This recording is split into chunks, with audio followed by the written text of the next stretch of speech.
out with Evolution Gemstones to their mining claim, and we should be seeing some premium sapphires come out of some wash that they've got prepared for us.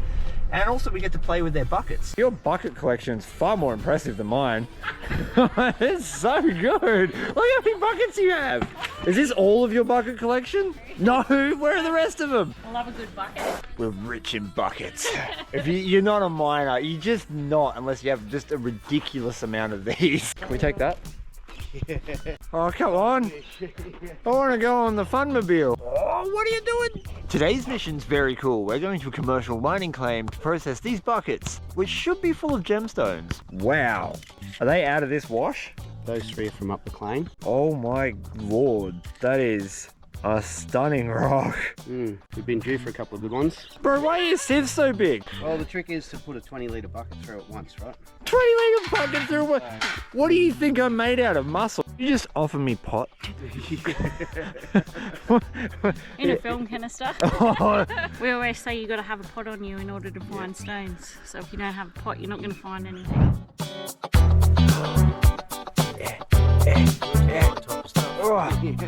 Did I find one? Ironstone. Yeah. Oh, we're getting OSHA introduction. Nice. So there's all the pinch points and stuff that we need to look out for. Long story short, we're loading this hopper and it'll feed up into the hopper up the top here. This will be spinning and then all your fines come down here. Is it just a water issue as to why you run your trommel dry? More to get rid of the fine dust out before, because it's very clayey material. Yeah. As soon as you wet it, it wants to stick together. Yeah, so you lose material at the end. But if you had a spray bar in this to break it apart and lifters. Wet trommels. Yep. But you do need a lot more water then. Like yeah. They normally do wet trommels off if you got a dam, if you got a tailings dam. Right, yeah, that makes sense. Yeah, I assumed it would be a water problem because I know just in my world I was like, why wouldn't you have this running wet so you really break everything apart before it even hits your jig? But yeah, because if you got a dam and it's just running all the silt into that, then yeah, you got to we're clean learning.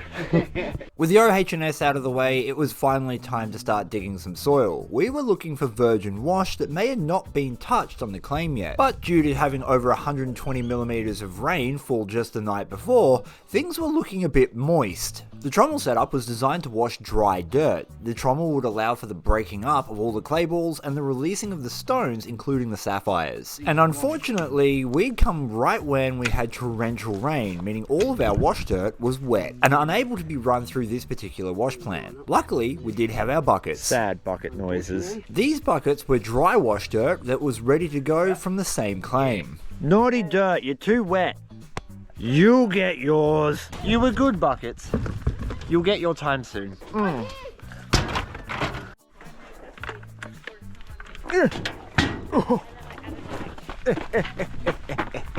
Fast feet. Oh, why'd you make these buckets so light? Now I understand exactly why there's huge sieves. Here. Got it? Yeah. Go forth, huge muscle child. We're gonna get so many gemstones in a minute. What doing? Just making sure that pump's primed actually, and it is actually holding prime, which is first time in a long time. We're renaming this Optimus Prime.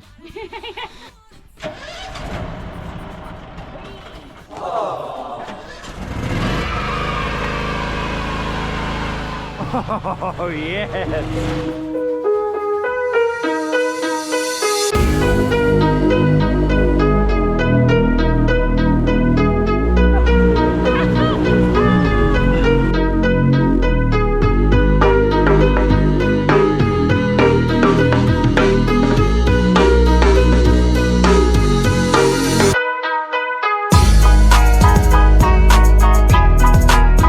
Let's go over what's actually happening here.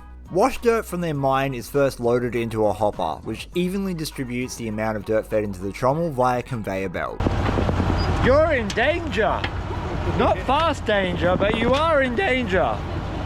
Bye! As with all mining, feed rates are incredibly important. Conveyor belts like this, coupled with hoppers, allow for even distribution of the wash dirt. This even distribution prevents jams, ultimately allowing the machine to run smoothly. The trommel's job is to do two things: sort and separate rocks from dirt. Sorting means that the fine dirt falls through a fine mesh screen and large rocks come out the end. Because this pay dirt's a little bit damp, we do still have clay balls here. All the gravel between those two sizes is then mixed with a limited supply of water. This helps further separate the clay balls down before they enter what's called the jig, the heart of the entire operation. And finally, the waste rock separated from the water over a dewatering screen.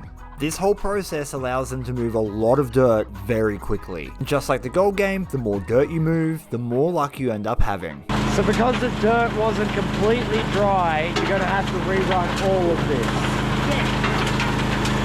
Get rid of these poo balls. Poo balls!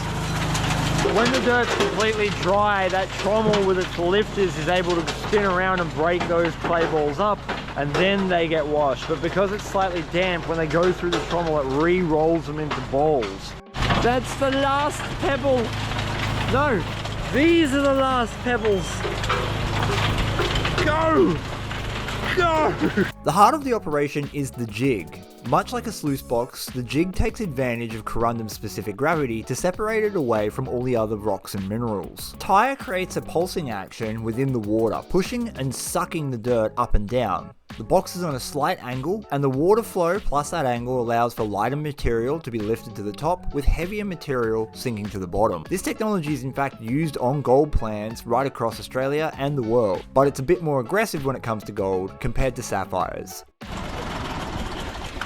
Oh, the noisy boys. Evolution Gemstones had told us that this was a relatively small run of dirt in the range of only 10 buckets. Normally they would do many more than that. And it was now time to clean out the jig, so whilst we weren't expecting to see heaps of gemstones, we were expecting to see a few, because this dirt was out of one of their extremely rich spots. They also told us that because of how damp the dirt was, all of this would need to be run again to ensure that they hadn't missed anything. And in a very similar way to how gold sluice boxes work, the primary place that they wanted to be checking for their good sapphires was in the first two boxes of their jig. And literally just going through the first box, they pulled out a little sapphire. Some good signs though, so it's only a tiny little wash, but it only takes one. Perfect size. Bless you. Wrong chemical makeup. Steve's saying tray 2's where it's at. The light, can you see through it? How do these jigs actually work? Effectively, all you're doing is pulsing water up and down with pressure coming up from underneath, on the principle of the light material and the quartzes, your jaspers, all that sort of thing around here will float over the top, and all your heavy material like the ironstone, the spinel and the sapphire effectively sinks to the bottom of the tray. And if you look in there, you'll see the fins in the, it gets caught in amongst these fins, whereas everything else will travel over the top there. So that's why we're digging down to the bottom of this here, because usually you'll get all your stone right on the bottom. So you're... Yeah, so you match your pulsing pressure to what allows that to happen, yeah? Yeah, basically, yeah. See, there's a few tap valves on the pump over there, so it does take a little bit of playing around to get your pressures right in the right areas. Yep.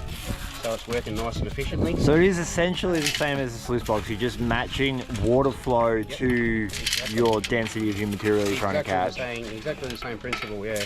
So this is a question. Do you expect to find most of your sapphire in the first two trays? First two, yeah. Yeah, first two, sometimes the third. If you're getting them past your third tray, that's an indication that you need to start playing around. Something's wrong. The jig had been cleaned out and it was down to hand sieving. Just like on a giant gold mine, sapphire operations operate almost identically. Even though you've got a whole processing plant set up, it almost always ends up with hand tools to finish the job. You just made a happy miner noise. Here we have Oh! what we call a top sieve. Look at that! A top sieve. Yep. So how rare are they here? You hope to get them, definitely. Unfortunately, it is a piece of shit. So it's just corundum, yeah? That's basically corundum, mate. Yeah. So that's hey, you got a top sieve. That's Good right. sign, It's trace, That's yeah. exactly what we want to see at this stage. This here is the mineral corundum. The mineral corundum, when it's in its crystal form, creates sapphire. So it's trace, not the actual gemstone we're looking for. Shocking. More poo balls. Think of all the sapphires that are hiding in those poo balls. The question was just asked, what's the difference between a bomb sapphire and like a proper sapphire, and well, it's all corundum. So corundum's the mineral, and it depends on the lattice structure. So if the lattice structure all lines up perfectly, it lets light through, and that's when you get your crystal version of this. But this big one, even though it's big, the lattice structure isn't right, so you can't see through it, and it's just what is considered to be corundum, the mineral. Cool find, good trace, not worth anything. Steve set about concentrating the bottom sieve where our main gemstones would be if there were any. Yeah, trade. After being a cameraman all day, I was finally given a job that required my butt cheeks. And so I made sure I acted like it was the most important job of the entire day. I mean, enthusiastically just go. Little did I know, I was setting up for a strange rock ritual. So you load the bed so no bouncing rocks fall off. Yeah, normally we'd have a nice little pad there.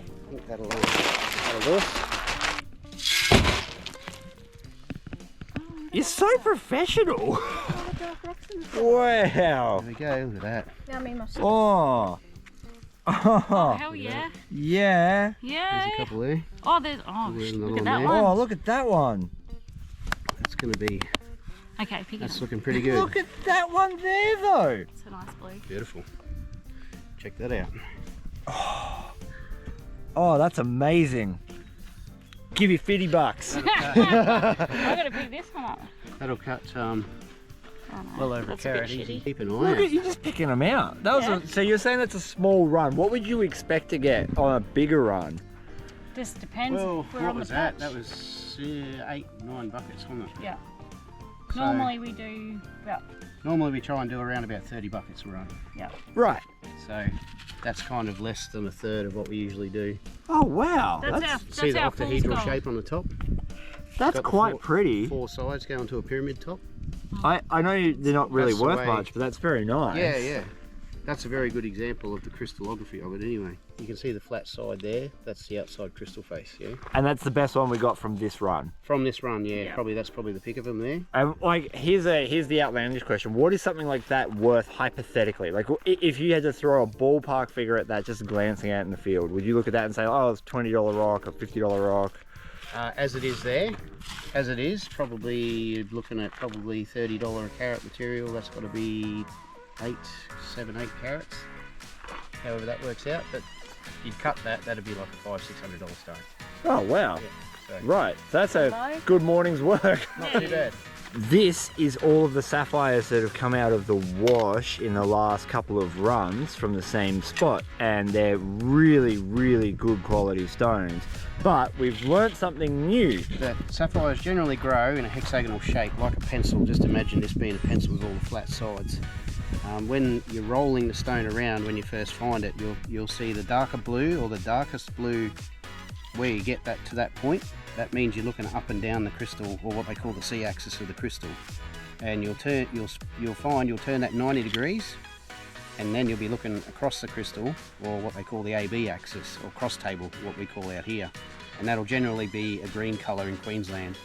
A lot of the stuff down in Inverell, you'll get what they call a blue on blue. When you hear that, that means it's blue up and down the C-axis, and also blue on the AB axis. And there'll be slightly different shades across those axes. Correct, yep, commonly, but that's how you pick that. You want to cut them on table, that's where you get your best result and your bluest colour.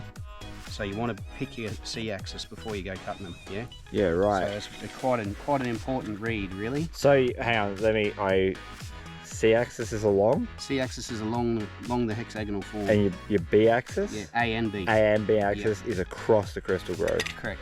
Would that be the same for things like quartz? Yep. Anything with a crystal structure, that is, yeah, all your quartzes, all that sort of stuff, has basically a cross table. But We're benefiting here from someone else's education.